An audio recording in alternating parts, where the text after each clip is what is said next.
Mapalamgani company amadi farm singna Manipur gi work contract lauraga shu khibadagi Manipur gi local contractor singi fibam noma gi sokchilagle haina Manipur Hills and Plain Contractor Association gi Vice President Ningthaujam Kumar Meitai na phongdokre wafam asing ase Manipur Press Club ta pangthokpa paumi shinga unaba amada phongdokhibani Mahakna makha takibada center dage Manipur gi chawkhat thaurangi development gi damak yamkhraba senfam sing thadaragle Asigumba senfam sing asi mapangi company amadi farm na contract lauduna sakhibadagi Manipur gi economy senthumgi fibamda noma gi sokchilagle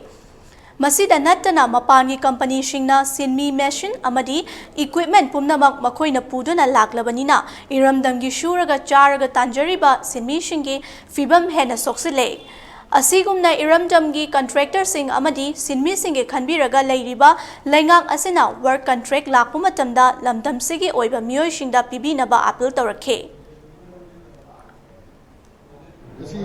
road की quality वाले इबा सही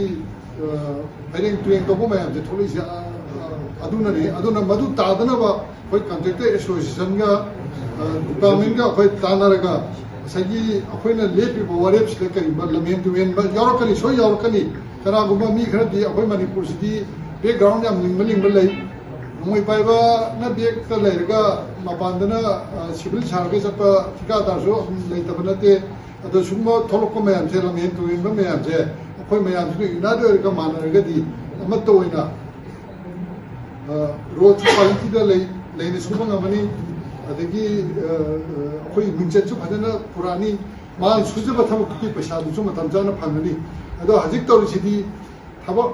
haurakpada yam nungai na suni